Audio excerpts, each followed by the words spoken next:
Untouched No More.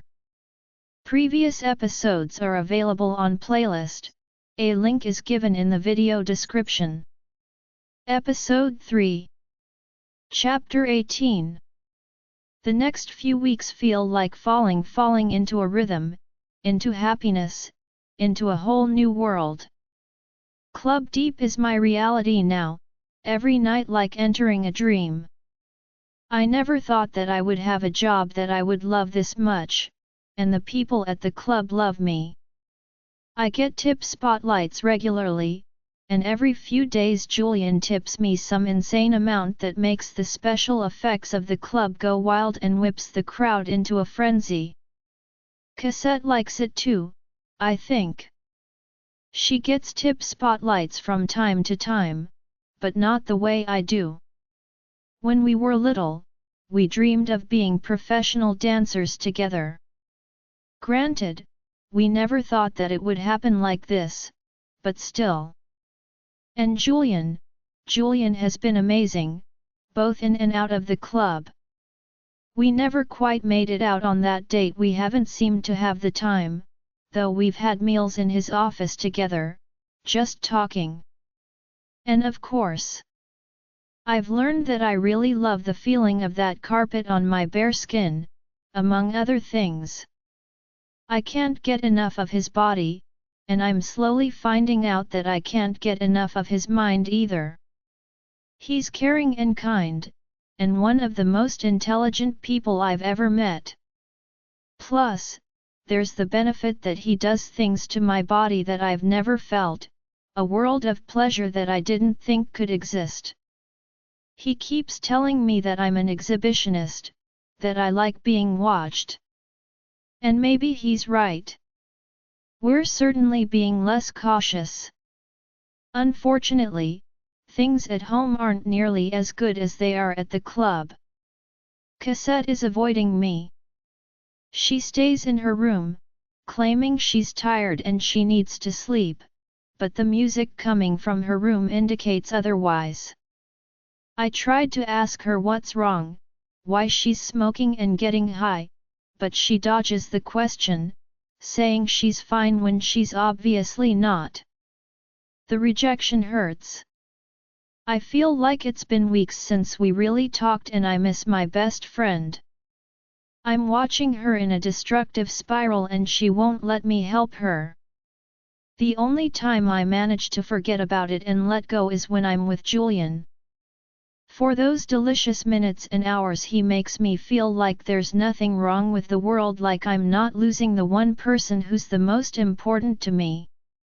Tonight as I come into the club for my shift, he meets me at the base of the stairs. I'm starting later than I usually do, and the club is already filled people. Julian sweeps me into the shadows, pressing me against the wall and kissing me. It's so easy to kiss him, like breathing doesn't matter anymore because his lips feel so good. We saw each other last night, he pleasure me in parking lot, against my car because I needed to go home and he wasn't letting me leave until we both came. We haven't had sex every day since we met, but it's close to that, and so much more. He's told me about his friends and business partners, how they created Club Deep to be a safe place for anyone who wanted it. How they almost lost the club after one of their friends stole money from them, and how he hasn't had a relationship in a long time because his last one left him jaded and feeling like there was no one for him. I've told him about my family, how my parents are recently gone, and since then it's been a struggle to just survive. I've told him how I've wanted to dance since childhood, always moving to whatever music was playing. So now when he kisses me it's more than just pleasure, it's a deep understanding, a knowing that I've never felt with anyone else. It's hard for me to believe that it's only been a month. He's smiling as he kisses me. I'm running late, I manage to say. I'm the boss. You can tell them I asked to speak to you. I raise an eyebrow. You know there's only so many times I can use that excuse before someone figures it out. Julian raises an eyebrow right back at me. I could care less. If I had my way, I'd be shouting from the rooftops. I still think it's better this way. I give him a smirk. You want me to come to your office on my break? He chuckles. No. I want you like a good little dancer. I look around, noticing the people around us. We're in a shadowy corner near one of the X stages, and even though it's darker here, we're not hidden. You're going to dance the whole night with the taste of me in your mouth, thinking about how I felt inside you.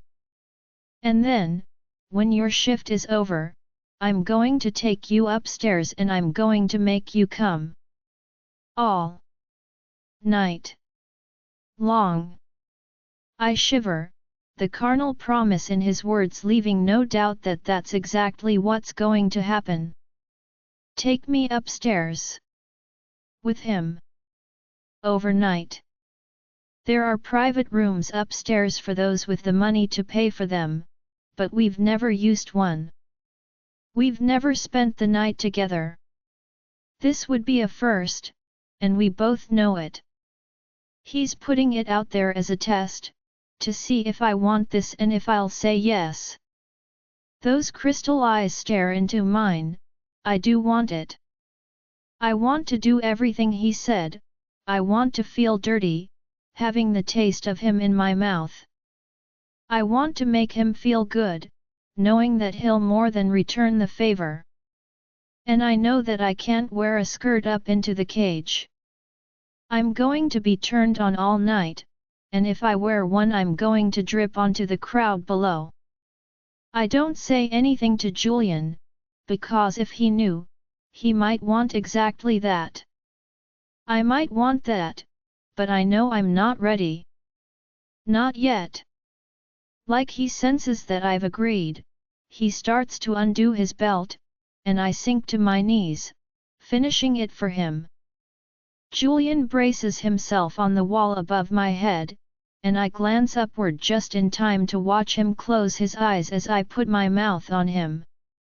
His groan fades into the noise of the club, the music, and the other sounds of public. He's so turned on that he's already halfway there, and I can already taste that deep salt that I've learned to love over the past few weeks. Using my tongue, I circle the head of him, getting the feel, relearning the tiny points that make him tense up. I use my hands to circle him, stroking him up and down. He's way too thick for me to take all of him, but I try for as much as I can, letting him fill my mouth. And with him between my lips, I do exactly what he asked me to, even though I'm the only one who can hear it, the kind where I know he's barely controlling himself, and I hum with pleasure. Anyone could look over here right now and see the owner of Club Deep getting sucked off by a dancer, and a stab of heat goes through me. I'm suddenly wetter than I was before. I don't want for him to be right, but doing this to him in full view of the club is turning me on, and if I didn't have a shift to do, I know that I'd let him pleasure me right here against the wall for people to watch. Julian's fingers find my hair and I smile. He's close. I run my tongue up the underside of his shaft, savoring the smooth hardness of him and stopping to lick the underside of his head just the way he likes it, quick, fluttering strokes that make his breath go short and his hands shake. And then I take him in as deep as I can manage, sealing my hands against my lips, moving them with my mouth and creating the illusion that I've taken him much deeper. And as far as I can tell, it works. Julian groans, leaning harder against the wall, and I take great pride in the fact that I'm making him weak in the knees. I set up a steady rhythm, taking him over and over again, letting his pleasure build until I can hear him gasping. Libby. I don't let any escape, and he practically collapses when he's finished. You're too good at that. I stand up. I know, you're going to be thinking about it all night while you watch me dance. Julian's jaw goes tight and I see the hungry desire in his eyes that makes me tighten and butterflies take up residence in my stomach. Yes, I will, he says. Giving him a smirk, I licked my lips before walking away, making sure he saw me do it. Let him sit with that image. I shiver. By the time I'm done with my shift, we're both going to be out of our minds. I hope we can make it upstairs to whatever room he has picked out. His eyes follow me all the way across the club until I disappear into the locker room. I never lose sight of Julian. He moves around the club throughout the night but he never takes his eyes off me. I never take my eyes off him either. I love the taste of him in my mouth as he watches me, knowing what happened, knowing what's coming. I love that the crowd looks at me and thinks the little naughty I give are for them, when they're all for him. I love the feeling of being watched by him, like being set on fire and watched burn. I'm being consumed, and I like it. The whole night takes forever and at the same time races by, and when my cage lowers for the last time, it's Julian who's controlling it. My replacement slips into the cage, and he watches it to make sure it lifts to the right height, and then nods to me. I follow him, across the club to the elevator that leads to the VIP floor and beyond. I've never been up there, have never had a reason to go until now. Julian stands across from me in the elevator, as far away from me as he can be from me physically, but devouring me with his eyes. If I touch you now, he says, we won't leave the elevator. Is that a bad thing? I breathe. A slow smile, no. But as the owner of the club, I realize that other people might need to use it. And I plan on taking more time than would be comfortable in an elevator. It stops on the 5th floor, and I follow him down a hallway that looks shockingly like a hotel with plush carpet and warm lighting. He leads me all the way to the end, the very last door, and waves a keycard in front of the lock. Inside is one of the most gorgeous rooms I've ever seen. It's light like his office, white walls, and carpet with a wall of windows looking out over Phoenix. And in the center is an absolutely massive bed. I think the only bed I've ever seen that's bigger is the one in the orgy room downstairs. There's a fireplace against one wall, and a bar next to it. If I didn't know what we were about to do, I would think this is the perfect place to relax and have a drink. Julian comes behind me, unzipping my dress and letting it fall to the floor, pooling around my feet. He kisses my neck, leaving goosebumps on my skin. I saw these hard for me, he says softly, rolling them between his thumb and finger. I didn't wear anything under my costume, hoping he would notice just that. Are there things that were hard for me? Can't you feel it? He presses his hips into mine, and I feel his erection against my back. Show me. I step away from him, out of my shoes and onto the bed. I lay back on it, displaying my body for him and showing him that I expect the same. Julian doesn't disappoint, he never does. With a wicked grin on his face, he undresses, first showing me that perfect chest, and I let myself look. I don't ever get enough of looking at him, lean and tan, skin taut and muscles toned. I don't know when he finds the time to work out, but he clearly does, and God bless him for it. His pants and shoes follow. I find that I'm salivating, a reaction to the taste of him being with me all night. I want to see him hard for me again, all that beautiful length and thickness, all for me. Show me, I say again, and he does. Standing in the soft light of the room, I have a hard time believing how perfect this is. How right it feels. I've never had that, with anyone. Everyone I've ever been with, if that's what you can call this, has been a mess of mediocre chemistry and bad timing. But this feels easy. The way we fell into it without a struggle, it's been amazing. The cynical part of me wonders how long that can possibly last, but I push that thought aside as he comes towards me, eyes never leaving mine. He crawls over me, skin sliding against mine, sending ripples through me. I love this. The closeness, the intensity. I smile. You know, this is the first time we've done this in a bed. You're right, he laughs. Let's fix that. He kisses me, and even though it's a total cliché, I melt. The way he kisses sends that longing through my body, so fierce that it's almost painful. I want him just as much as I did the day of the audition. Maybe more, now that I know just what he's capable of.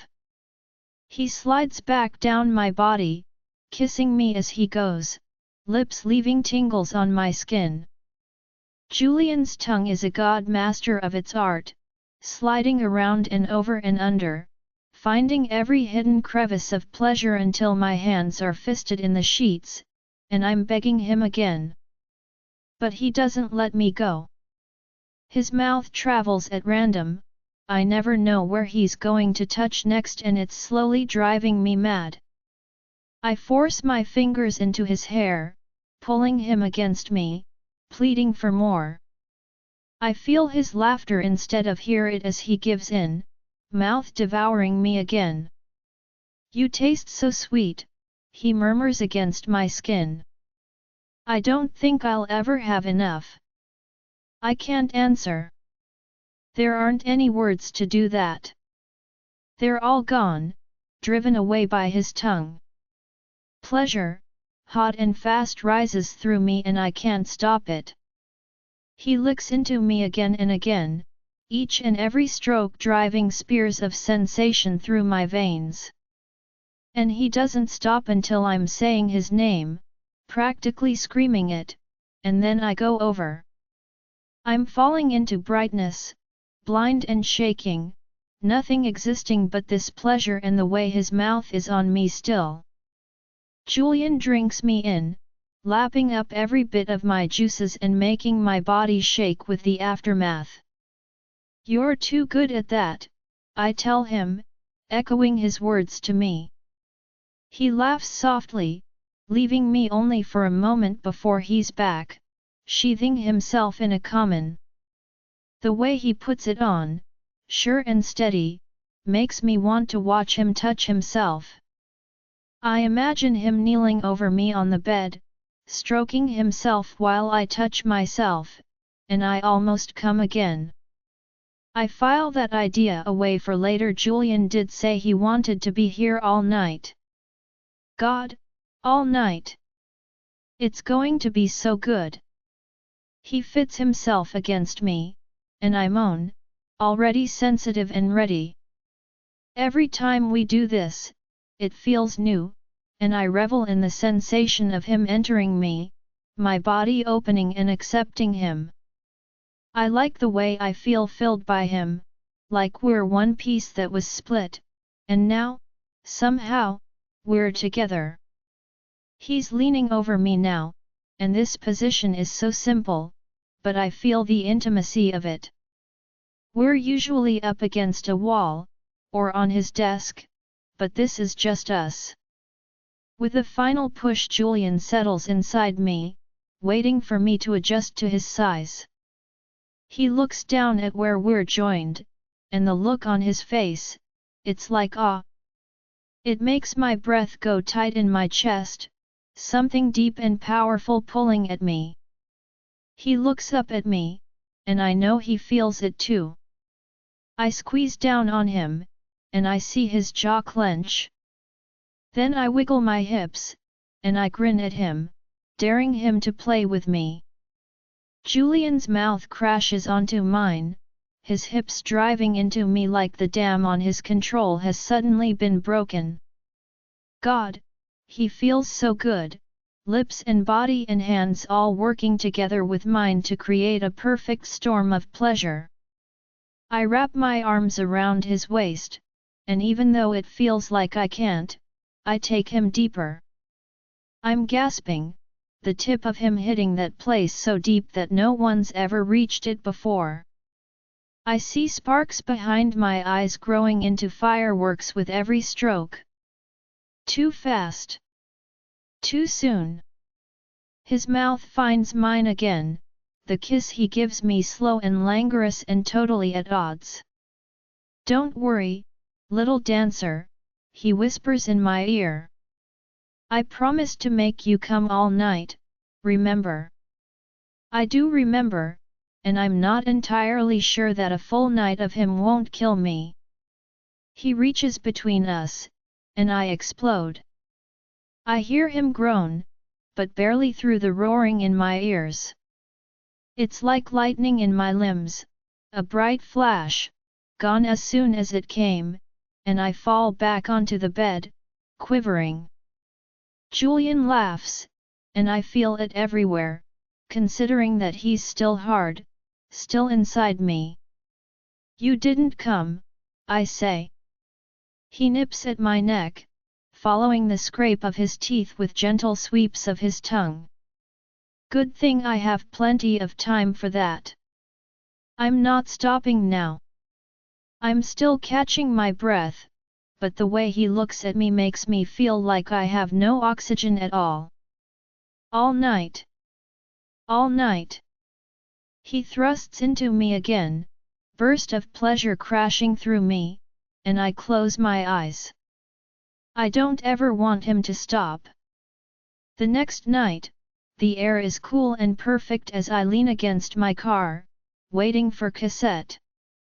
We drove in together today, since we started our shifts at the same time, and agreed that we'd drive home together. I figured she'd be right out, but she's late. The ride here was tense and quiet, everything that's been building up between us feeling like a wall that's too thick to break through with words. But her even agreeing to ride with me feels like a step in the right direction considering how she's been avoiding me. On top of everything else, I think she's seeing someone and hasn't told me who. Cassette is usually bursting with details about her life. I've heard her bring someone back to the apartment a couple of times, and I haven't asked her who it is. I would feel a little hypocritical asking for details about her love life when I'm not willing to share the details of mine. It's strange, wanting to be the one who spills all the details, but somehow, I don't think she'd like that I'm sleeping with our boss. I don't want to do anything to push her further away from me or make her more unhappy. I want to tell her about Julian, I'm just not sure exactly how to do it. I glance at my phone. It's a half hour since our shift ended, and I'm tired.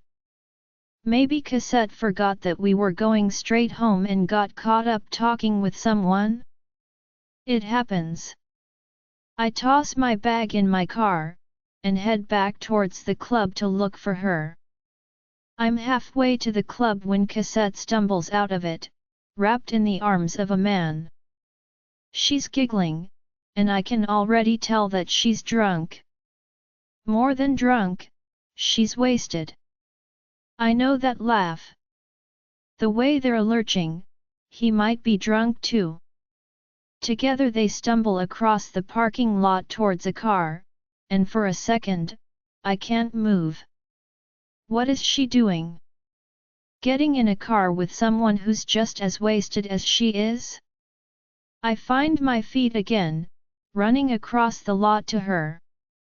I call her name a second before I reach her, grabbing her shoulder and turning her around. Cassette. She spins towards me, glaring.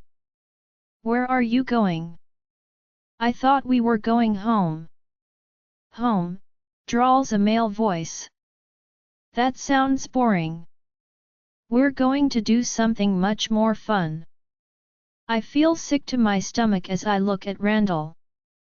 I guess I'm not the only one who was sleeping with the boss. Only I was wrong, Randall isn't wasted. Or rather, he's not wasted enough that he doesn't know exactly what he's doing with Cassette in the state that she is. I type out a text on my phone as fast as I can. I need you. Parking lot. Hurry. Cassette, I say gently, let's go home. No, she practically spits the word in my face. I don't have to do what you tell me to. I don't have to do what anybody tells me to because I'm an adult, got it? I close my eyes. This isn't just a wasted Cassette. This is the Cassette that calls me sobbing because she's made a bad decision that she can't take back and doesn't even remember making. I love my best friend, and she's the brightest, most beautiful person I've ever met. With a tendency to self-destruct if she's upset about something. Which means that letting her go with Randall, even if she was sober enough to consent, is a really bad idea. No, sweetie, I say, I can't tell you what to do. But I'd really love it if you came home with me. I just want to make sure you're okay. I'm not okay, and you're not gonna be the one who makes sure I'm okay, okay? Randall is gonna make sure I'm okay. She turns to him, planting a kiss on his lips, and he takes full advantage, spinning her against the car and starting a full-on make-out session. I grab his shoulders and pull him off her. Get off her. She's not sober enough to say no, so she isn't going with you. Randall sneers at me, are you her mother? You don't think she's going to love every second with me? I'll make sure she has a real nice time. And if she doesn't remember some of the things that happen. He shrugs. You're an asterisk, I say. Stop it. Cassette screams at me, just stop it. You don't know what you're talking about, Libby. Randall is helping me. Oh really? How is he helping you? Other than using you for X while you're drunk. She gets in my face. He's going to help me be better. He's going to help me make more tips, show me what the people want. I'm going to be the best dancer in there and Randall is going to make sure of it. I take a deep breath, desperately trying not to scream at her. But she's wasted, and logic isn't going to work here. I can't let you do this, Cassette. It's dangerous and unprofessional. Cassette bursts out laughing. Are you kidding me? You don't have any right to judge me. I know you're the boss. I know you're F. Julian Rivers. I saw him at that audition, and of course he was watching you. Everybody is always watching you. And it was my audition. You were supposed to just sit there and support me, but you had to take some for yourself, didn't you? You always have to take some for yourself. You just can't let me have this one thing. And now you can't even let me pleasure the boss just like you. You don't want me to have any of the special treatment you're getting because you're selfish. Libby. She collapses against the car, suddenly crying after her outburst, and Randall moves to put her in the car. I step between them, staring him down.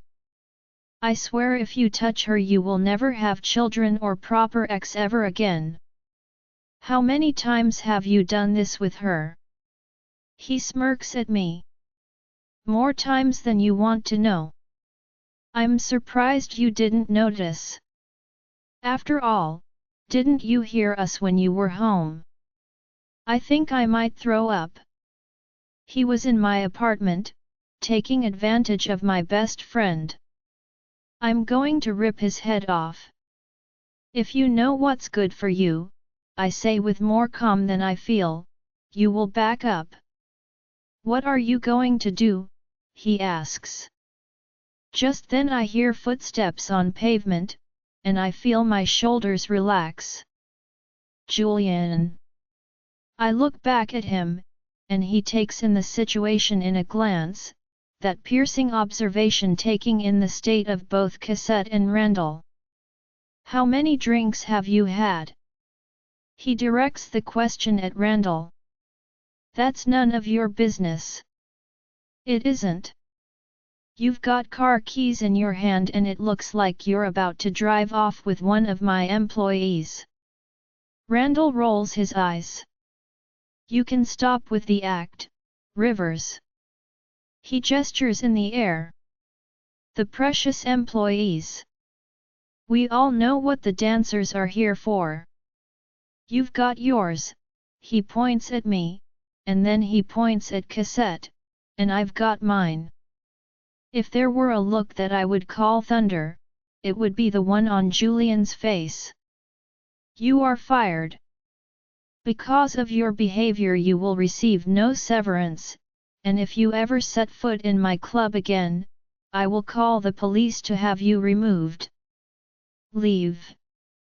Now. I would recommend not driving in your state, but you're a grown man, and you can make that choice yourself. But if you're open to advice, don't be an idiot and take a cab.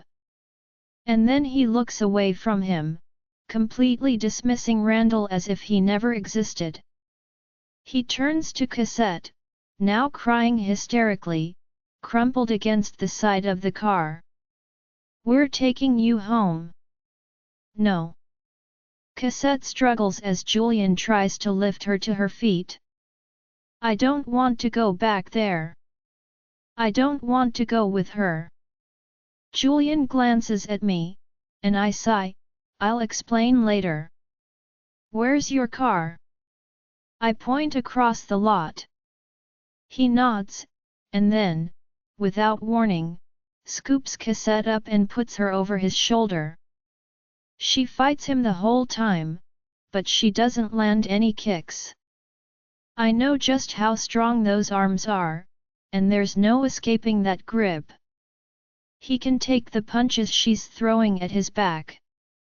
I unlock the car for him, and he lays Cassette across the back seat, and she stops fighting, at least a little bit. She's still crying and mumbling. A screech of tires sounds behind us, and I turn to watch as Randall's car peels out of the parking lot way too fast. I look at Julian, and his face is hard. He made his choice, he says, though I can see the concern on his face. Randall may be a complete D*, but I wouldn't wish him dead.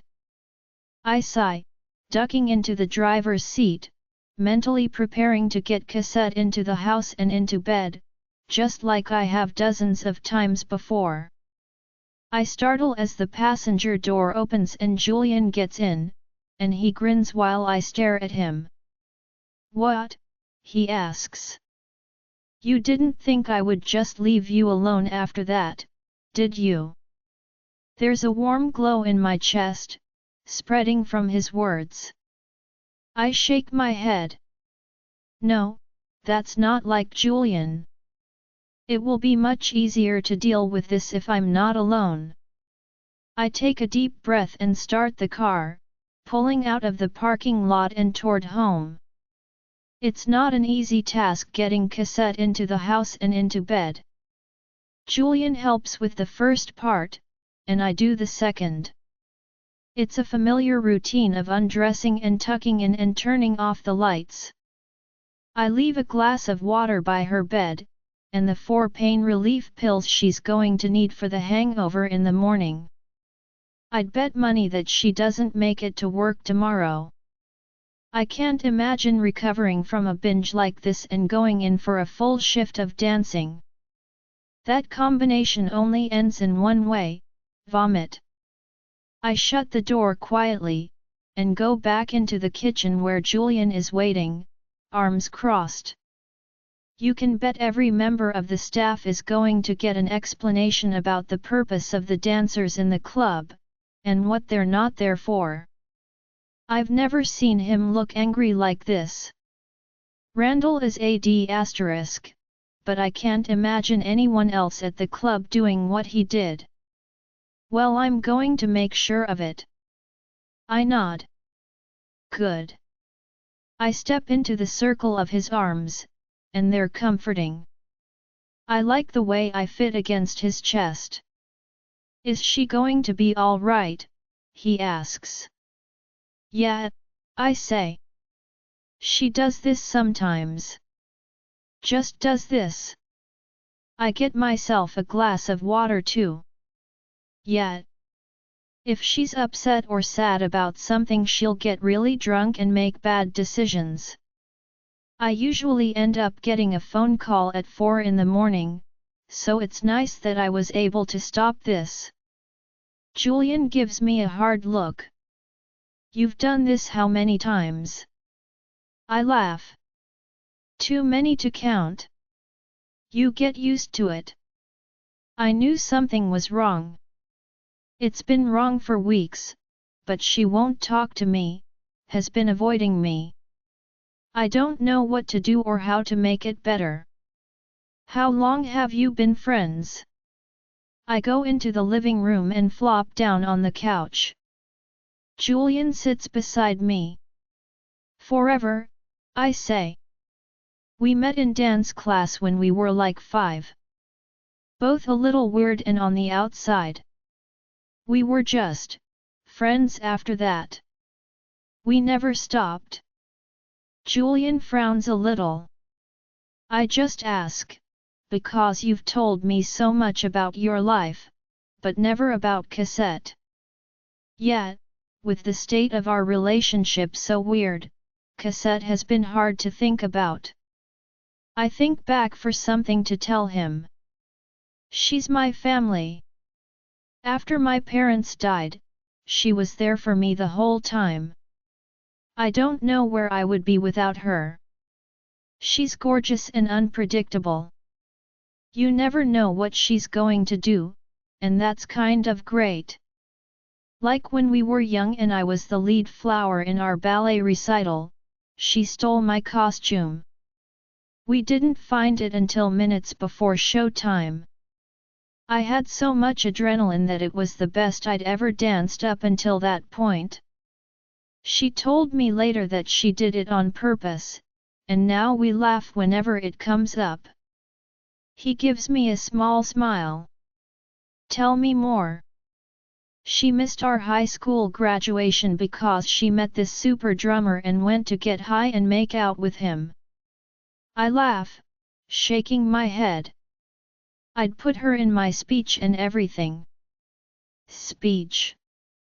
Julian asks. I was valedictorian. Oh, and last year she decided that she was going to move to Italy and be a model. I had a job with this fashion company for half a second and so it kind of took over her brain. I think she still has an Italian college on her wall. I look at Julian, but he's not smiling. What? He clears his throat. Well, those stories have something in common. Yeah, Cassette's craziness. No, he shakes his head. The fact that she's jealous of you. I make a face. That's absurd. Cassette isn't jealous of me. I'm nothing to be jealous of. But even though I say the words, a sliver of ice goes through me. Her words in the parking lot ringing clear in my mind. She certainly did seem jealous. Of me and Julian. Of the fact that I have a job at the club at all. Julian chuckles. I would disagree with that statement, but I want you to think about it. It's not your fault that she's reacting this way, but if you've never talked about this, never acknowledged it, and that's the problem, it's going to keep happening. Yet, I feel numb. Like someone's plunged me in a tub of ice water. Cassette is jealous of me. Now that he's said that, it seems like it's been there in neon lights all along and I somehow managed not to see it all this time. And I've been so blind thinking something was wrong, that she was just being Cassette and that she would get over it. I'm a stupid. And everything she said tonight, she believes that.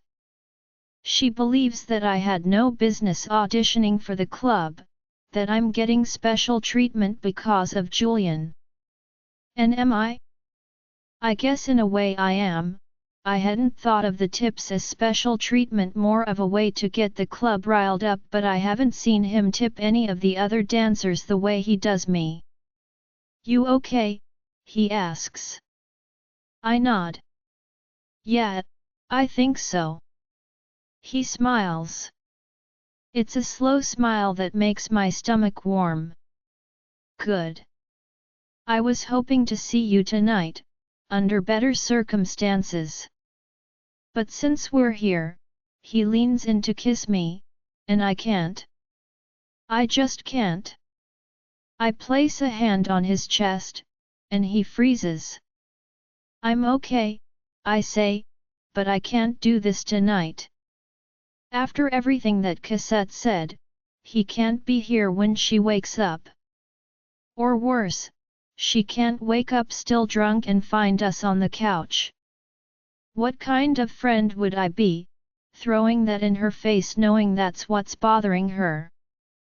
But I don't know how to say all that to Julian. It's not his fault. This is between me and my friend. So tonight, I'll send him home, and we'll deal with things in the morning. His eyebrows are raised in surprise. All right. I have some things to think about, and I think it's better if she wakes up to just me. You kicking me out, he says playfully, with a half smile and eyes sparkling. Dread spreads in my chest. I wouldn't put it like that. He draws a finger down my cheek. I'm teasing you, little dancer. I'm surprised, but I understand. Thank you. I walk with him to the door, and he gives me a soft kiss goodbye. I drove you here, I say suddenly, realizing. It's pretty much the one reason cabs were invented. It surprises a laugh out of me. I guess that's true. I'll see you tomorrow, he asks. Tomorrow. But as he walks away, I feel uneasy, like there's something I missed that just changed between us. I hear stirring from Cassette's room when I come back into the house in the morning. She was still asleep when I left to get us our favorite hangover food, chocolate chip pancakes. I also bought a Gatorade the size of Arizona itself for her because she's going to need it. Placing the pancakes on the kitchen table, I make a point of being loud. Rattling the silverware, making the plates bang on the table. Whatever natural sounds I can make to let her know that I'm out here and that I've got food. It doesn't take long for her to emerge. She looks terrible, still in last night's clothes with hair standing straight and makeup smeared, but her eyes are clear. So that's a good thing. You got pancakes? Her voice is scratchy from all the crying that she did last night. Yeah. And Gatorade. She slumps into one of the chairs, pulling the massive bottle towards her. Thanks. I sit across from her, not encouraged by the awkward silence. I don't know how to bring it up to her. What do I say? But I don't have to. Cassette clears her throat after taking a bite of the pancakes. She gives me a smile that looks genuine, even if it's tired.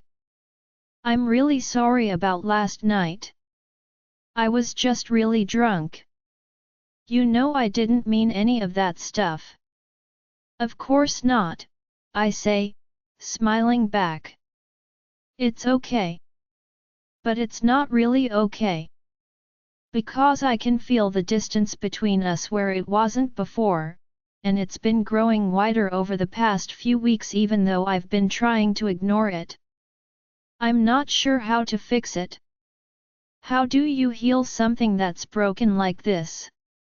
And might have broken long before you realized it? You're okay, though.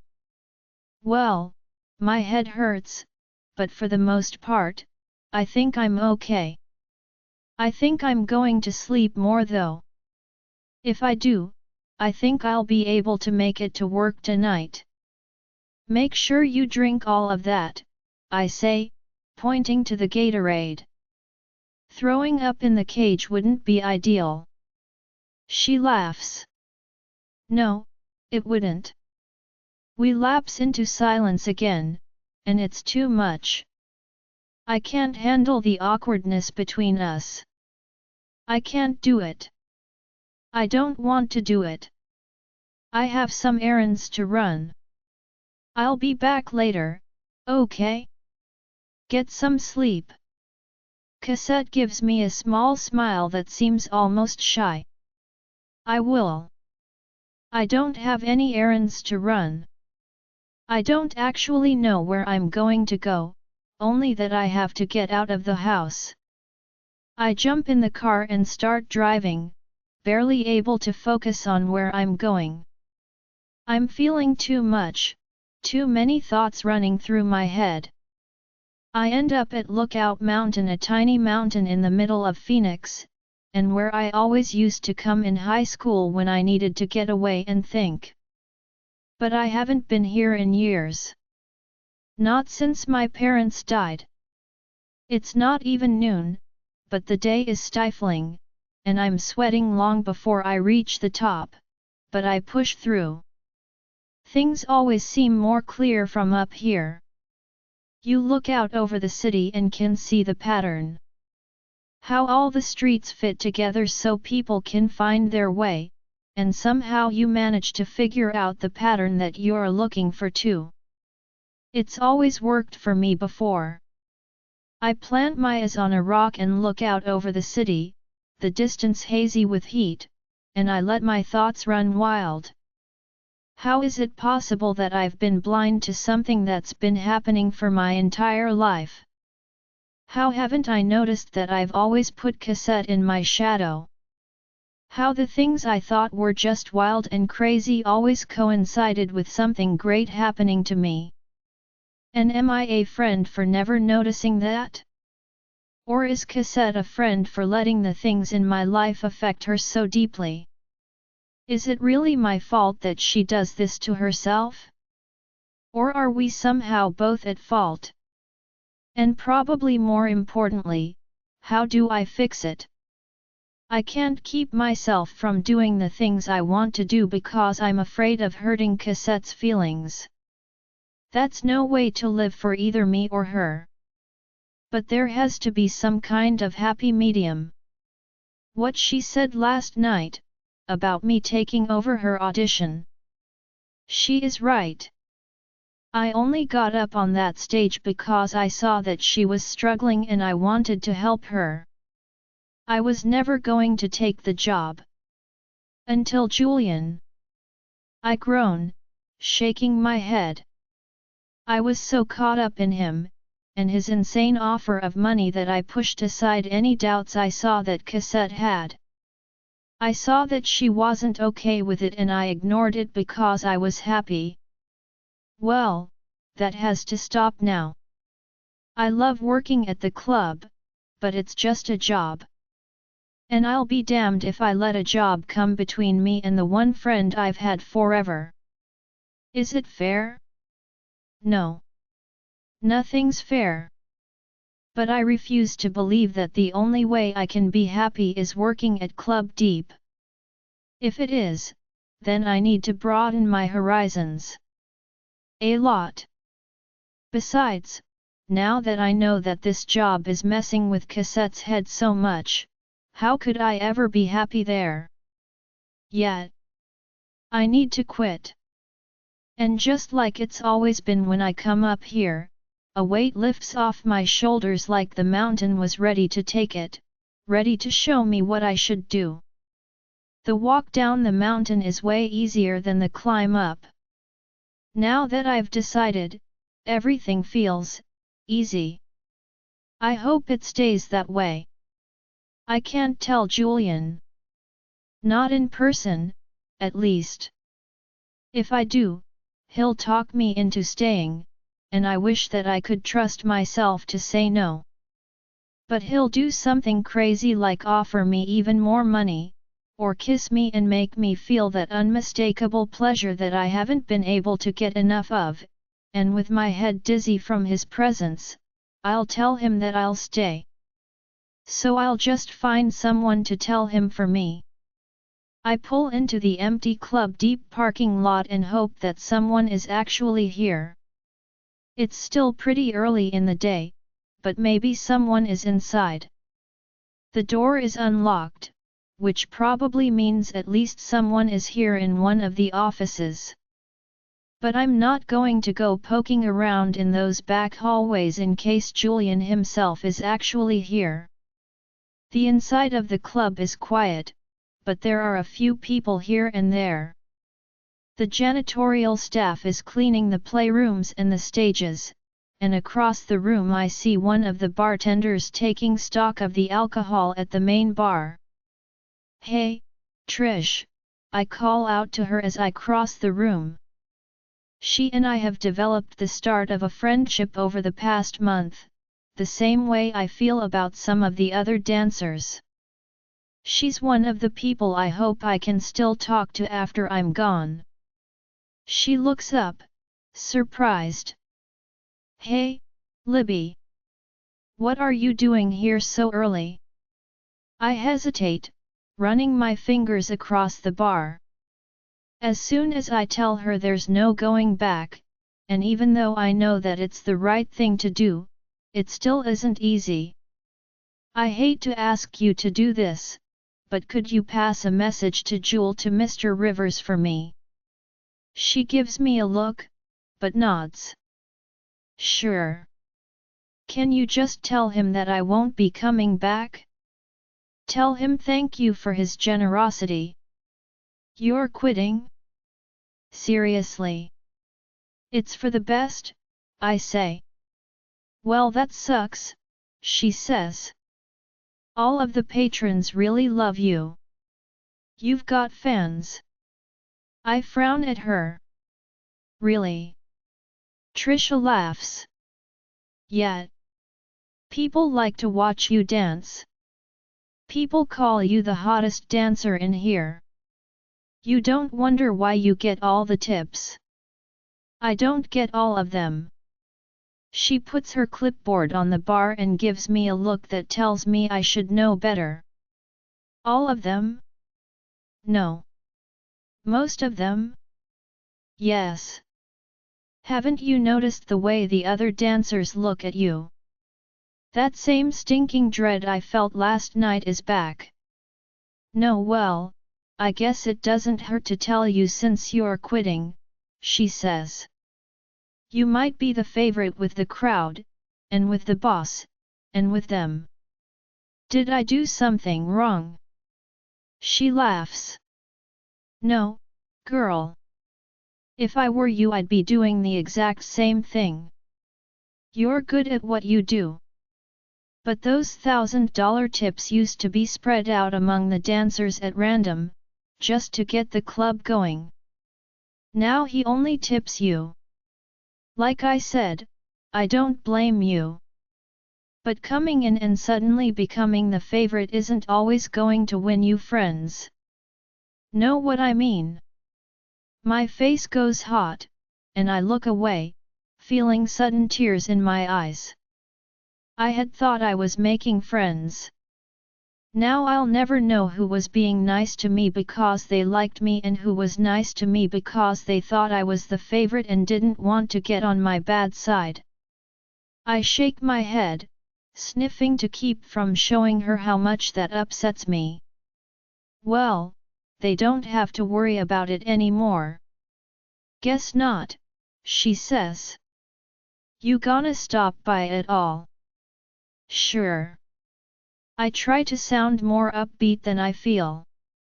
Gotta come see my best friend dance sometime, right? Right.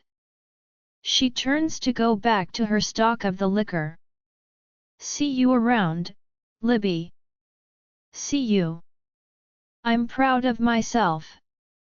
I get all the way out to my car before I start to cry. So much for my perfect dream job. Everything about it was an illusion. My best friend is barely speaking to me, and almost everyone I worked with hated me. The only thing that was real was Julian, if that was even real. He said he wanted to be with me outside the club, but that never happened. Who knows if he ever really meant it? This is all so bad. No wonder Cassette is in this kind of spiral. If she was already jealous and suddenly all of the dancers are saying that I'm the favorite, if everybody was saying that, then her jealousy would have just gotten worse. And even though I never meant for any of this to happen, I still feel like a friend. I scrub at my eyes, trying to get the tears to stop, but they won't. Screw it. I start the car and head for home. At least at home I know what I can do to make this all go away. I can just do what I used to, curl up with a book or a movie in a tub of ice cream. Probably a movie, because if I pick up one of the books from the growing stack of romance novels on my dresser, all I'm going to do is imagine that it's me and Julian, and I'm not entirely sure that I want to think about him right now. There's a chime from my phone when I pull into my driveway, and I pull it out of my bag as I turn off the car. It's a text from Julian. My stomach churns. Are you okay? After last night? I text back quickly. I'm fine. Only a few seconds pass before the phone chimes again. Are you free to come in early? I'd love to spend some time with you before your shift. My shift? At the club. Never elsewhere. After everything, I'm finding it all a little too hard to believe. All a little too convenient. What if it was all just a ploy? The dancer and make her popular so the people in the club admire her. Make her your star so people will keep coming back to see her. Maybe it's not true, maybe it's not real, but right now I'm having a hard time figuring out what is and isn't. I text him. I won't be coming in at all. You can speak with Trisha about it. Then, as an afterthought, did you know the whole time that everyone hated me? A chime even faster than the last one. What are you talking about? I don't answer, pushing out of the car and heading towards the house. Chime. Libby? I turn off my phone and drop it in my purse. I don't want to have to explain it. He can talk to Trish about it. She seems to know all the dirty details anyway, so it's probably better if he gets his information from her. I clearly don't know anything about anyone. Music is playing when I go inside, coming from Cassette's room. Up and about then, that's good. I head down the hallway and pause in the doorway. Cassette is dancing in front of her mirror while she curls her hair. Her makeup is partially done, and the way she's dancing is goofy, but I haven't seen her this happy in a long time. She's wearing one of her new club costumes. I was there when she picked it out. A strapless black jumpsuit with giant flared pantalettes that make her look long and lean and amplifies every move she makes with her legs by 10. She catches my eye in the mirror and startles, smiling. You scared out of me? How long have you been standing there? Not long. A couple minutes. Turning towards me, she gives me a long, hard look. You look like hell. Where have you been? I chuckle. I climbed a mountain and had a crying fit, so yeah, I probably don't look great. I climbed Lookout Mountain. You haven't done that in forever. Why now? I shrug. It seemed like a good idea today. You're crazy, she mutters. It's the middle of summer. She finishes her curls and applies the final touches of eyeliner that make her eyes look bigger than life. This is the Cassette I miss, and I have to fight the rising of tears again. You look beautiful, I say. Cassette snorts, nearly messing up her eyeliners. We both know that, present state aside, you're the pretty one. Everyone knows that, Libby. She makes a face at me, and I know she's joking, but right now it just hits too close to home. Yeah, well, from now on they won't. At least not at the club. Why not? Because I quit. Cassette's jaw drops open. Literally drops open. Are you serious? Perfectly. I need a drink. We have vodka in the freezer, and I make a beeline for it. Cassette is following close on my heels and she slams the freezer shut before I can get to it. Water. I've known you long enough to know when you've got something going on, and you didn't pick up my eyes off the ground last night for me to let you do the same thing. Now spill. I get 2 glasses from the cupboard and pour water for both of us. There's nothing to spill, I say, handing her one of the glasses. It just wasn't a good fit for me. There isn't. You loved working at the club. Talk to me, Libby. Then, in a quieter voice, we never talk anymore. Her words bring everything rushing to the surface and I'm crying again and I can't help it. Cassette is looking at me, horrified. And I know it's because I just started crying without warning. Oh my God, Libby. What's wrong? Everything. I sit down at the kitchen table, trying to speak even though it feels like it's impossible. I'm so sorry. I never wanted to hurt you or make you feel bad, and it's all my fault. I haven't cried like this in a long time, and part of me wonders just how long this has been coming. I've been a friend, and I hope that you can forgive me. I wasn't going to take the job, I swear.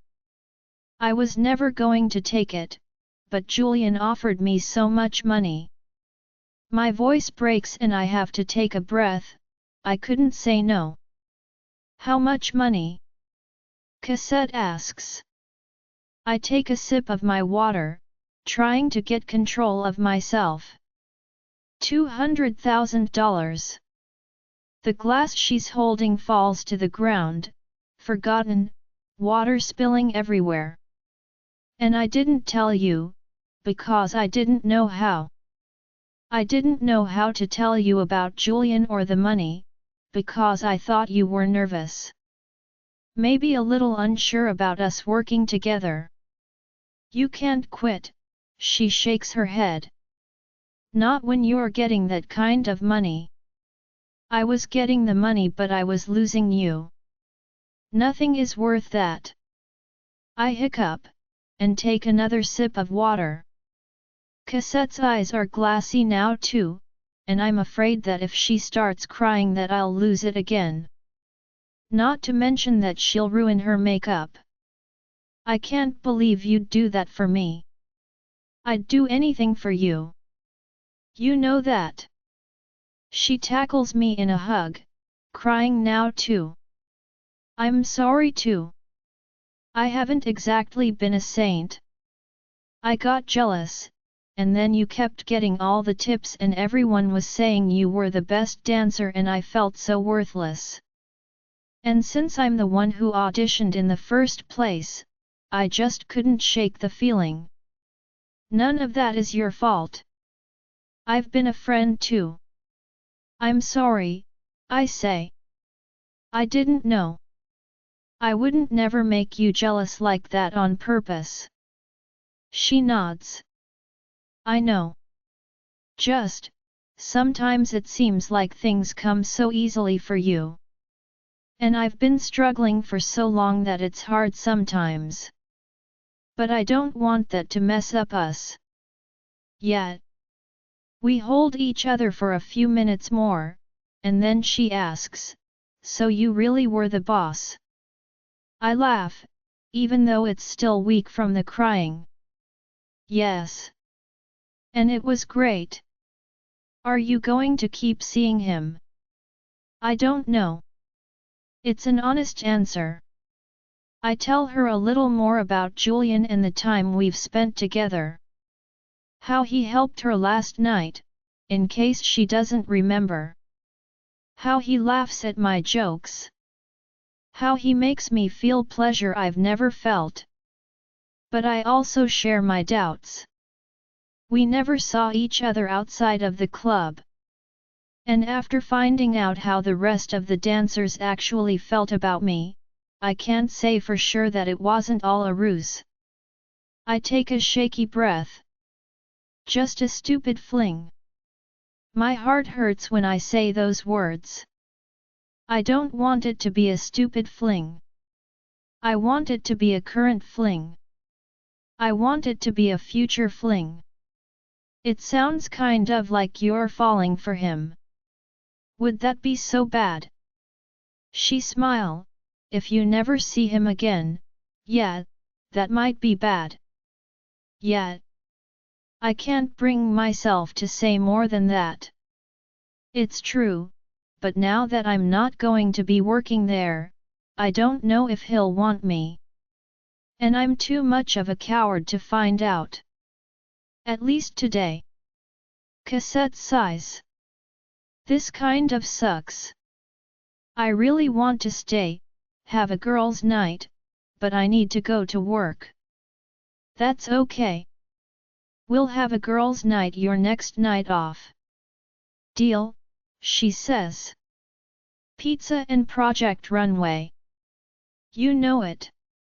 Cassette bounces off to her room to finish getting ready, and I finish my water, relishing the hydration after my long climb up the mountain. I don't really want to be alone tonight, but I'm not going to stop Cassette from going to work. That would be more selfishness on top of what I've already done. Cassette comes back with her bag, and gives me a hug. I'll see you later, okay? Try not to mope too much. I'll try. She winks at me. But there's cookie dough in the fridge just in case you want to. I laugh, and as I do, our doorbell rings. I look at Cassette. Was that the doorbell? We have a doorbell. She laughs. Shows how much we entertain. A knock follows, insistent. Guess they really want us to answer. I'll get it. I'm heading out anyway. I follow her to the entryway on the off chance it's, you know, an axe murderer waiting on the other side.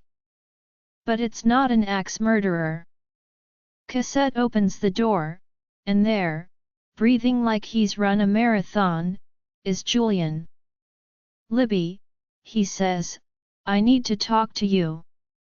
I honestly didn't expect him to come here. My mouth is open and I'm staring, but I can't seem to make my body function. "Can I come in?" Cassette looks back and forth between the two of us, and I know that if I give her any sign that I'm uncomfortable, she'll stay with me. But this is Julian, and my heart is beating so fast, and even though it feels like everything is falling apart, it feels good to look at him. I took his advice last night, and talked it out with Cassette. It made things better. I need to talk to him too. "Come in," I say. Cassette grins at me. "Guess I'll see you later then." She closes the door softly on her way out, and then Julian and I are left staring at each other. I gesture for him to come in further, and he follows me to the living room. "Libby," his voice sounds desperate. "Please tell me what's going on. Last night, I thought you were shaken up, but now you're quitting the club, and I'm not sure that you even want to see me. I just don't understand. I just took a lot of time today to think, and this is for the best." I take a deep breath and begin to explain. I explain to him how I realized that Cassette was jealous, and how we're better, but not perfect. That I'm not sure how much of this is my own blind selfishness. How I was so happy, only to find out that everyone around me was miserable.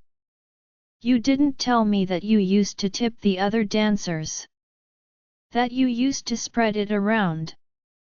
Now because you don't, because the patrons like me and I get all the attention from you, they all hated me." I take another deep breath.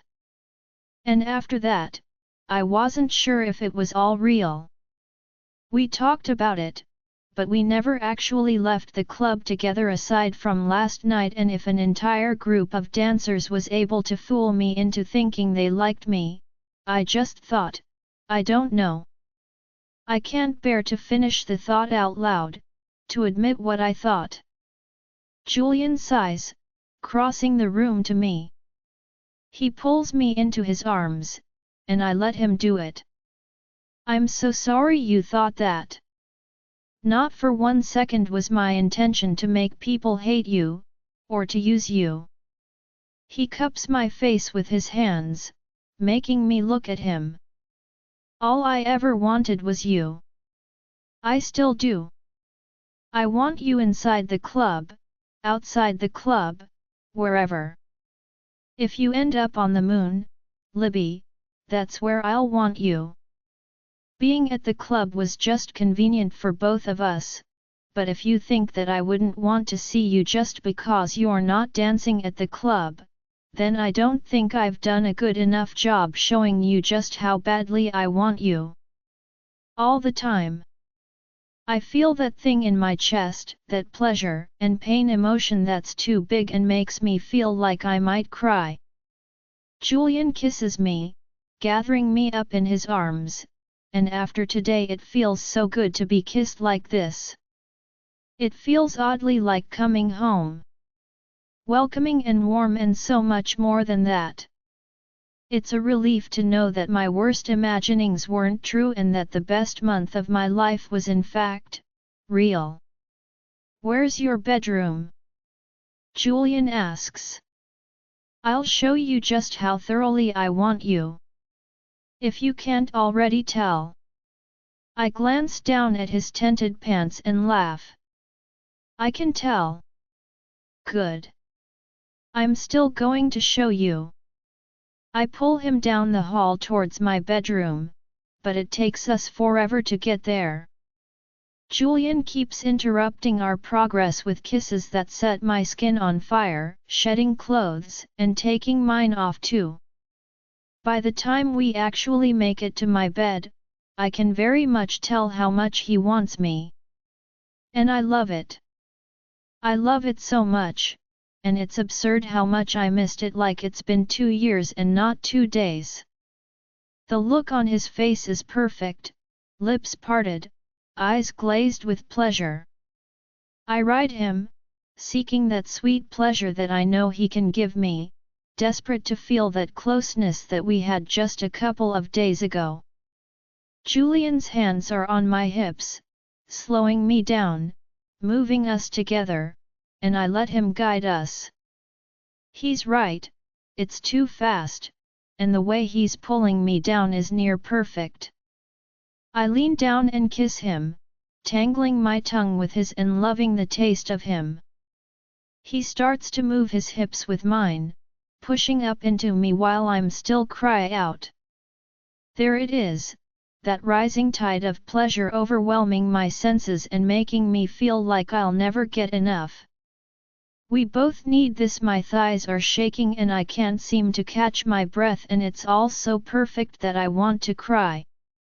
I kiss him again because how could I not kiss him? Cassette was right. I am absolutely, 100% falling for this man. We come down together, breathing each other's breath, holding each other. Julian pulls out of me, tucking me down onto the bed before cleaning himself up and returning to me. He pulls me into his arms again, my head tucked under his chin and leaning on his chest. We fit like we were made for it. I hope I convinced you. You did, I say, though I didn't really need convincing. He presses a kiss to my temple and I close my eyes, content. Are you really going to quit? He asks. There's no judgment in his tone, only curiosity. Even with the salary? I laugh a little. The ridiculous salary that you probably should never have offered me? Yet. I mean, I can find another job. Relationships are one of the only things that matter, and no job is worth losing my best friend. Or my boyfriend, I say, as I look at him and he grins. I understand why you're doing it, Julian says. But as a businessman, you're too talented for me to let you go without a fight. If you offer me more money, I'm going to pleasure you. He laughs, rich and full. Fair enough. What if I could offer you something different? Something that wouldn't make you compete with Cassette but would still be worth of your salary. You'd create a position just for me to stay. Of course not, he smiles. Well, maybe I would. But I don't have to. If I recall correctly, we're now short a talent manager. Randall's job? You think I could do that? He gives me a look. You're a brilliant dancer, and I have no doubt that you'd be able to see talent in others. You're brave and fearless and have the biggest heart of anyone I know. Those all seem like good qualities in a position that's managing people. You're crazy. And it's perfect, and I hate job hunting, so yes, absolutely, I accept. He laughs through my kissing him. Be careful, I might start to think that you actually like me. I don't know what you're talking about, I say, trailing my kisses down onto his jaw. I clearly hate you. These are hate kisses. This was hate X. He catches my face and pulls my mouth back to his, lips achingly soft and gentle. Again that stirring in my chest. I feel so full of this feeling that I know it's going to burst out of me. You sure you haven't gotten hate and love confused? He asks, kisses growing more intense. I hear there's a fine line between them. He flips me over, pinning me to the bed and taking my mouth in a kiss that leaves me dizzy. I know where my kisses are coming from, and it certainly isn't hate. He pulls back and looks me in the eyes, no trace of a joke anywhere on his face. I love you, Libby. I feel like I'm cracking open, breaking with the force of this emotion, my voice unable to rise above a whisper. I love you, too. He kisses me again and again and again until I'm breathless and aroused and ready for him to take me again. I hope you know that I make an excellent breakfast. Does that mean you're spending the night? He laughs. Tonight, and every night. Your place or mine, we're going to be together. I groan as he pushes into me, filling me to the brim. I like the sound of that. I thought you might. And then there's no more thinking, only sweet, sweet pleasure. 6 months later, I can't believe you're making me do this. Julian grins at me. I'm not making you do anything, little dancer. If you really don't want to, we won't. He leans closer to me. But we both know that you've wanted this for a while. He takes my hand and pulls me across the club. As long as I get to pleasure you first. I get distracted by the way the lights in the club bounce off my new ring. It's only been on my finger a couple of days, and I'm still not used to it. His proposal was simple, just in bed after we had finished making love because that night that's what it was. He asked me if I'd marry him, and I'd said yes, and every hour since then I've thought about that moment, unable to keep the smile off my face. Now is no exception as the blue and purple club lights flare through the diamond and make it look even more stunning than it is already, beautiful and alien. Above our heads, Cassette is dancing. I see the spotlights fall on her as she gets a tip, and I smile. She's become the club favorite, and no one deserves it more than she does. But right now, I can't think about that, because Julian is leading me to a stage at the edge of the club. A stage with a giant glass box. Deep down, I know that he's always been right. I love to be watched, and the idea of letting people do it is thrilling. The reality is a little terrifying. He's been suggesting we go in the box for months, and I've always said no. But the past couple days I've been so happy that I said yes without really thinking, and now I'm here. Julian doesn't lie, if I say I genuinely don't want to go in, he won't make me. But we're here, the box is reserved for us, and there's a little part of my brain that wonders if I'll regret it if I walk away now. I look to the stage to the right of us where a woman is bound to a table with belts. Her partner is massaging her body, and she looks totally blissed out. To the left is a woman with her hands suspended above her head, her back pink as her lover uses a flogger on her, gently and then harder. My own lover wraps his arms around me. In or out, little dancer. All these people around me are here, completely in the open, not letting anyone stop them from getting what they want. They seem fearless to me. And if they can do it, then so can I. In, I say, my stomach a ball of both nerves and anticipation. Julian strips down first, and I can see that he's already hard, excited.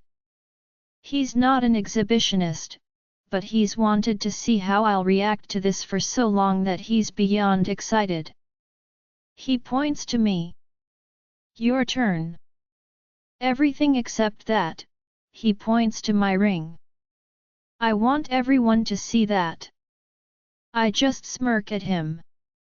Like I would ever take off my engagement right while having sex. I would never. He opens the door to the glass box, while I take my clothes off, and I feel weird. This isn't usually the way it goes. When Julian and I are together, our clothes usually just disappear and we find them wherever we tossed them in the morning. It feels strange to be so deliberate with them. And I'm walking into the box with him. I can hear the echoes of our breaths, and the music of the club being pumped in through speakers in the floor. Julian shuts the door behind us, and I look at him. This is so weird, we just do it and hope someone sees us. He holds up a finger, telling me to wait, and I do. Suddenly, the box is filled with light. Spotlights trained on us in the box.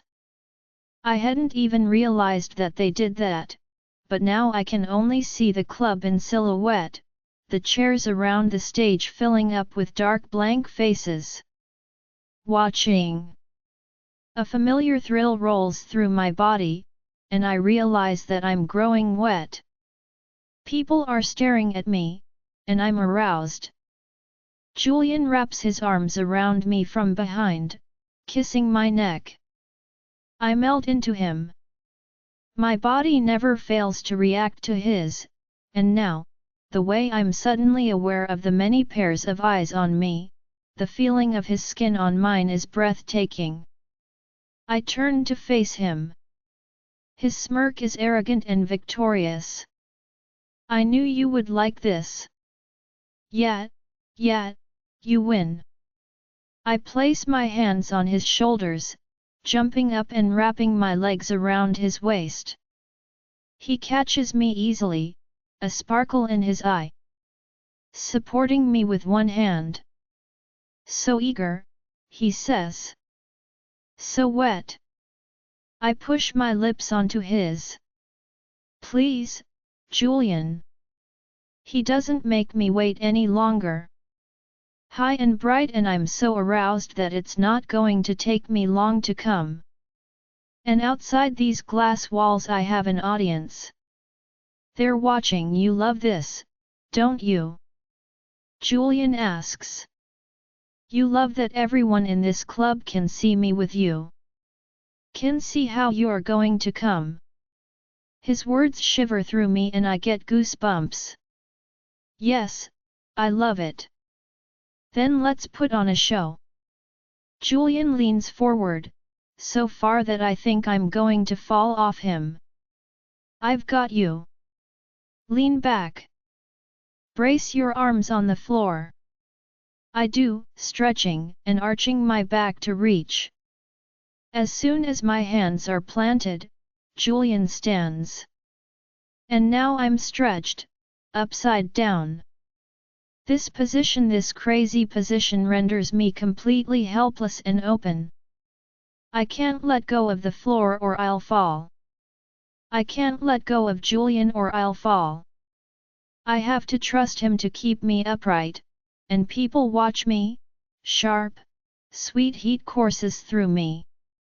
I can see the silhouettes of the audience through the glass, and I love that they're focused on me. I hope that I'm arousing some of them with this little performance. Julian reaches out. There's no way I can make this last. I'm too turned on and he's too good at what he does. Small circles with his thumb just where I need it, and suddenly I'm on the edge of bliss. I hear him chuckle, teasing me as he holds me on the brink. This pleasure has an edge to it, a sharpness roiling in my gut, heightened by all the people watching. And as Julian pushes me over, it slices through me.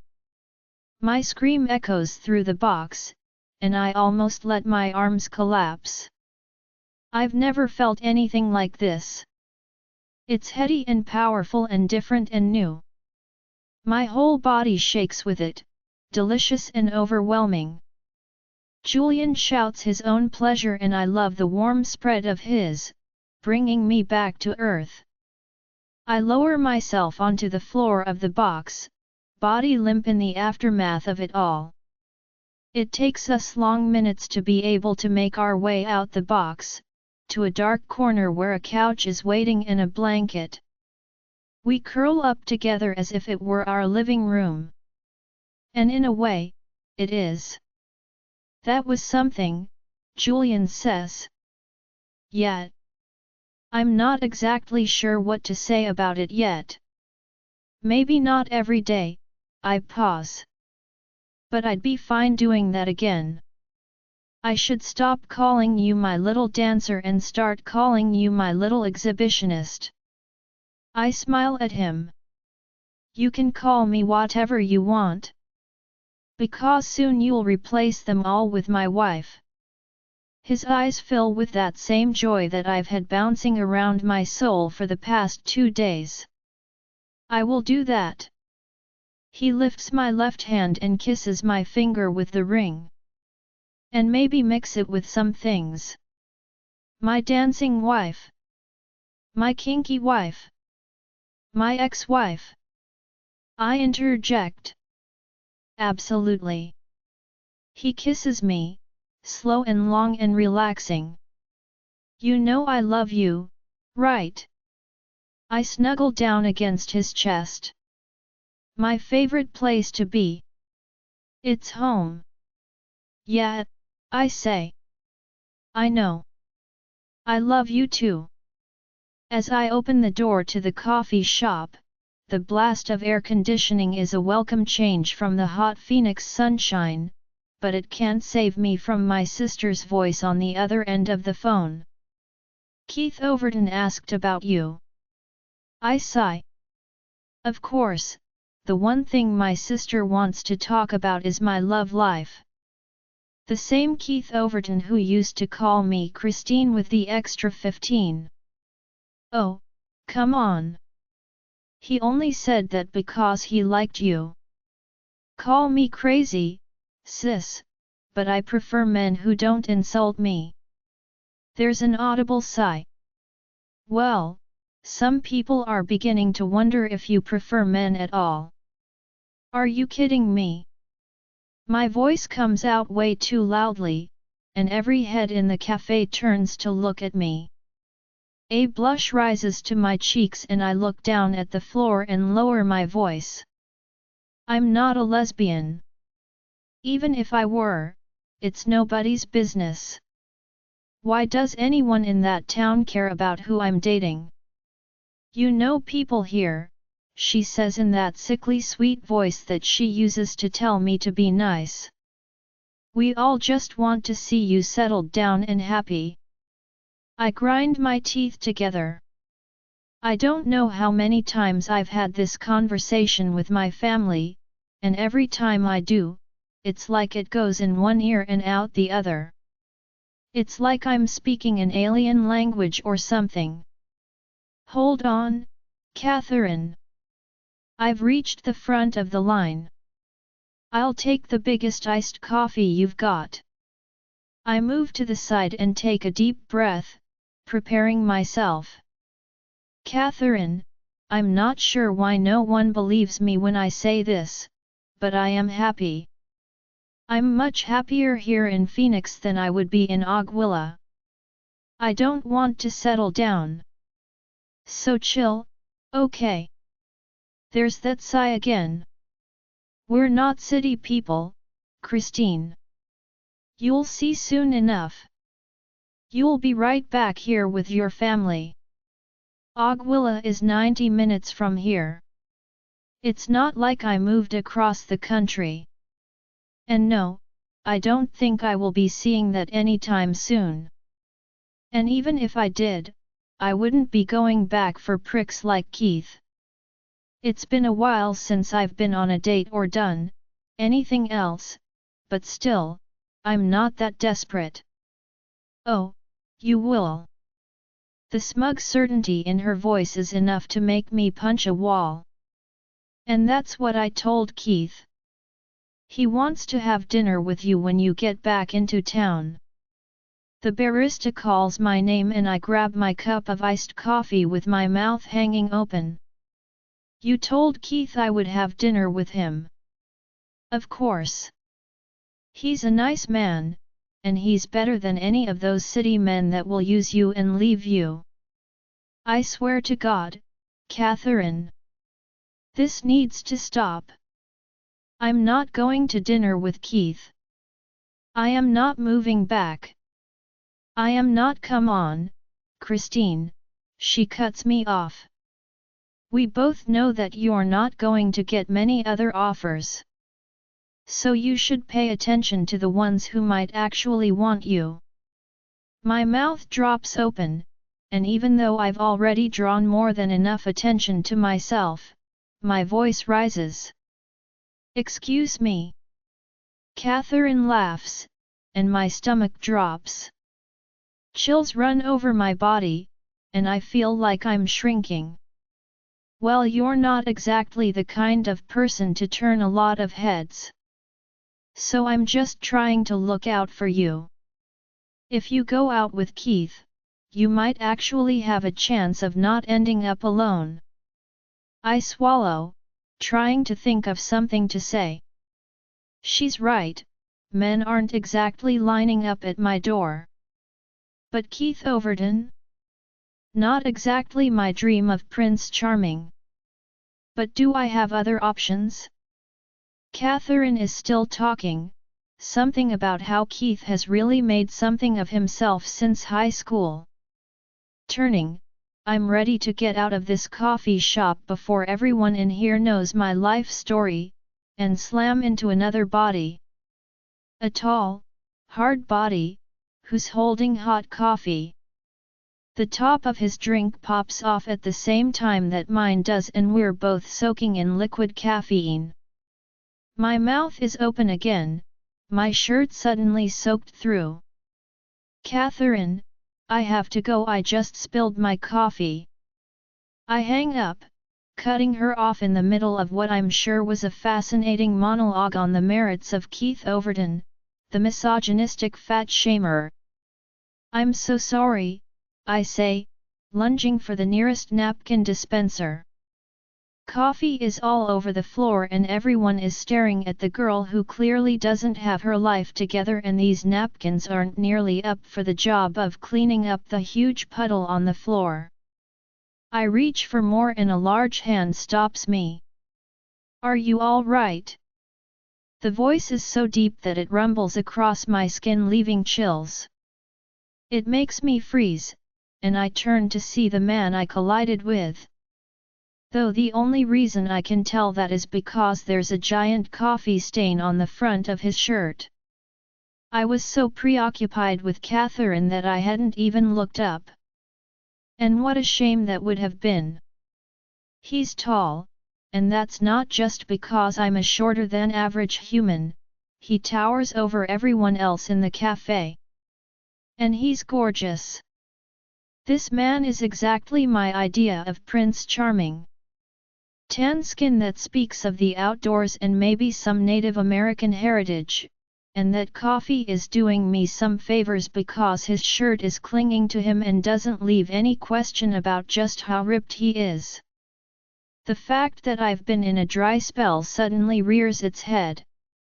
I would be very happy ending my dry spell with somebody like that. The only word my brain is thinking is yum.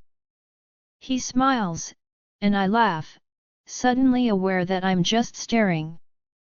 Yeah, I think I'm okay. I'm really sorry about your shirt, though I'm not sorry that it got me off the phone. Don't worry, I have other shirts, he says, and it sounded like an unpleasant conversation, so I'm happy to help. Yeah, you could say that. Do you mind if I ask what you were arguing about? I start to mop up the coffee again, just my sister trying to set me up with this horrible guy from high school and telling me I won't find my words come to a screeching halt. This isn't something you tell a perfect gorgeous stranger.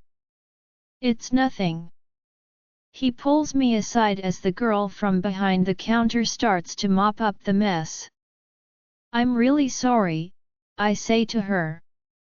She shrugs. It happens. He's still looking at me. This intense look that makes the blood rise to my cheeks and feel the urge to step closer. If your sister was telling you that you would never find anyone, she couldn't be more wrong. I blink, stunned. His voice holds nothing but sincerity and something deeper. Thanks. My heart is beating in my chest and I feel breathless in a way I haven't felt in a long time. I'm serious, he says. I have a feeling you have no idea how beautiful you are. My face is on fire. No one has ever said anything like that to me before. He can't be serious. Is he serious? I'm not beautiful. I'm completely average and always have been. I have no idea what to say to something like that, so the first thing in my mind comes out. Are you sure I can't reimburse you for dry cleaning your shirt? People affected by my clumsiness deserve some form of compensation.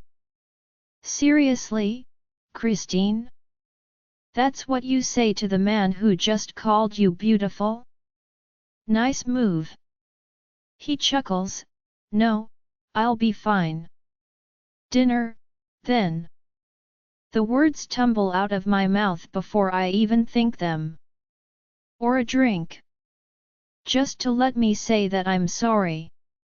I mean, I know I sound a little desperate, but he's so gorgeous that I don't want him to leave the coffee shop without at least giving it a shot. And since he said those nice things, maybe he'll want to. Even if it's out of pity. His mouth, how I hadn't noticed his mouth, is beyond me. It makes me think of kisses and gasping and other naughty things tips up into a smile. I would like nothing more than to have dinner with you, but I can't tonight. I have some prior responsibilities. But, he reaches into his pocket and takes a card from his wallet. If you come to Club Deep, tonight or any night, I'd be more than happy to buy you a drink. Okay. I say, still a little spellbound by his face and voice. I'm Christine. Christine Everett. Taking my outstretched hand, he shakes it gently, and I'm overwhelmed by the way my tiny hands are swallowed up by his. Hudson Carlyle. Maybe I'll see you again, Christine. I've never understood that stereotype of loving the way someone says your name until this moment. It makes it sound like a new and intimate word that you've never heard before. He smiles, something playful and hopeful at the same time, and he lifts my hand to that wonderful mouth and presses his lips to the back of it. Definitely Prince Charming.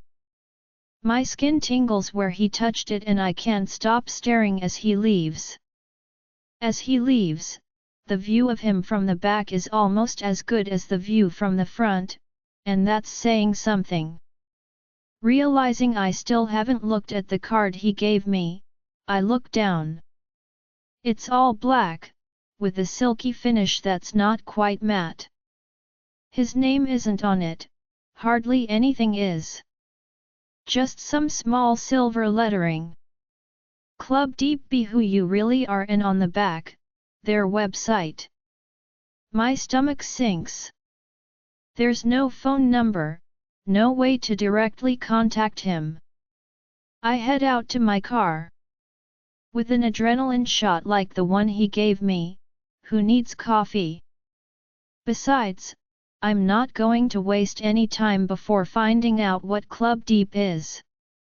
He seemed like he might actually be interested if he didn't have responsibilities. So if this is the only way to see him, then maybe I'll go. How bad could it be? The Desert Rose Photography Studio is quiet today. The last couple of weeks have been crazy with all the high school homecoming celebrations and portraits, but now we're in that period where everyone has had quite enough pictures, thank you very much. I'm hoping that in the downtime I'll be able to take some time and work on my own stuff, but we'll see how it goes. Right now though, I'm engrossed in a website. Club Deep's website, to be precise. This is not at all what I expected. The homepage is dark, the background a subtle picture of dancing women in silhouette. Their tagline, the only text on the homepage, "Be who you really are." But it's the About page that really gets me. Club Deep is a X club. A real-life actual X club where people go to do, well, it seems like pretty much anything. There are pictures of themed rooms for X, packages for private rooms and pictures of a massive dance floor. I didn't realize that these things existed outside of movies and books. This isn't something I would have ever considered doing, but the way Hudson said it so casually, if you come to Club Deep. What would it be like to go to a X club? Maybe not even to have X, but to just see what it's like? To see what kind of people actually go. And if I happen to run into Hudson while I'm there, then that's all the better, right? The thought makes me blush almost as much as I did when he called me beautiful. Even when I wasn't in the middle of a dry spell as wide as the Sahara Desert, this is not usually something I would think to do. I'm not that daring. I click on the tab labeled Hours and Rates and I look over the schedule. I've never been a lucky person, but something about running into him earlier and then seeing this page feels like my luck just might be changing. They're having a special event tonight, a masquerade party since Halloween is a few days away. You have to buy a special ticket for the party, but it's not expensive. No wonder he said he had responsibilities. If I had bought a ticket to a secret X costume party, I'd make sure that I went, too. Oh wait, I just bought a ticket, too. Oops. It's almost 4 o'clock. I'm out of here in a half an hour, which is plenty of time for me to hit up a store for a costume and not be there too early. I have a feeling it's more awkward than polite to show up for a X party early. Then you're by yourself just waiting for other people to show up? No. That sounds like a terrible idea. What should I wear? The door to the back office opens, and out comes Sandra, my boss, who's the most laid-back woman I've ever met. She's a hippie through and through in the best way. She looks around the studio. Do we even have any appointments today? I laugh under my breath. No. And I already cleaned the studio. She shrugs. Oh well. They'll all be back for Thanksgiving family photos. Won't that be fun? Sandra swats me lightly on the arm, but she's laughing. Well, at least we'll try to make it fun. We both know that holiday family photos are the worst. Half the family doesn't want to be there and it's trying to get them all to smile and have their eyes open at the same time. But I stay here because Sandra pays me well and gives me plenty of time to pursue my own photography goals. She pokes her head over my shoulder. What are you doing? I blush, trying to close the window before she can read, but she starts to laugh loudly. A laugh that I've only heard a few other times, filling up the studio. I knew you hadn't had any in a while, but I didn't think that's the way you'd do it. Good for you. Good. I'm trying to ignore the burning in my cheeks. Of course. You think I'm going to judge you for that? If you knew what went on when I was younger, you'd be redder than you are now. This isn't happening. I close the browser window and pretend that I'm buried in a hole where no one can see me. Spare me those details, please. Sandra waggles her eyebrows. I don't know, maybe it would give you some ideas. A stab of pain goes through me. She's right. I'm not that interesting a person, not that talented, not that beautiful. It's one of the reasons I left Aguila. I was exactly what everyone said. I was completely average and on track to stay there and do nothing and be nobody. Just like Catherine said on the phone, I'm probably going to end up alone. But just for tonight, I thought it would be fun to imagine what a man like Hudson would see in me. I didn't lie to Catherine. I am happier here in the city, and I have ambition. I want to be a successful photographer, and I love that Sandra is helping me with that goal. But she's not wrong. I'm not a person that would do something crazy like this. Or at least I wasn't until I spilled coffee on a ridiculously handsome man named Hudson. Sandra, I say, this is embarrassing. Sweetie, at my age, nothing is embarrassing. Throw me a bone. I feel like my heart is going to beat out of my chest.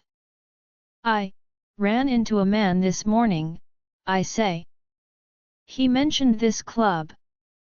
She grins, and you want to go see him. Yeah, good for you, girl, she says. It's a costume party. I laugh nervously. Yes. But I think there might be more lingerie than actual costumes. Ooh, she smirks. Sounds fun. Maybe I'll buy a ticket. The look on my face must be horrified because she starts laughing again. I'm just kidding, dear. I'm too old for all that. Well, I'm not, but I understand why you wouldn't want to go to AX party with your boss. I mean, I'm not going to stop you, I say nervously. Sandra rolls her eyes. Don't worry. I have no plans to infringe on your XY time. Oh, I hold out a hand. I don't plan on. I'm not going to. My breath is shallow in my chest, and the words come out in a whisper, have X. I just think it would be fun, intriguing, to see what one of these things is like. The thought of going to this and actually having X is overwhelming and embarrassing. Even if Hudson did call me beautiful. Sandra raises an eyebrow. So, you're telling me you bought a ticket to a party you would never normally go to see a man you've only just met? Blood flames in my cheeks again and she nods like she's gotten a confirmation. Oh, God! Next time I need to do my research at home. I love Sandra, but this isn't something I want to talk about with her. Keep telling yourself that, dear. But when the time comes, I hope you get some. She glances at her watch. We're not going to have any walk-ins at this point. Go get yourself something XE. You sure? Course I'm sure. But I want details tomorrow. She laughs as the blush comes back into my face and I hurry out the door before she can embarrass me further. She won't be getting any details out of me, that's for sure. Though I'm sure she'll tease me until I'm blushing brighter than a tomato. I already can't believe I'm doing this. But here I am, driving to a lingerie store. For something I'm going to wear. In public. What am I getting myself into? Join our Facebook and WhatsApp group for more updates, link is given in description. Rest audiobook will be continued in next episode.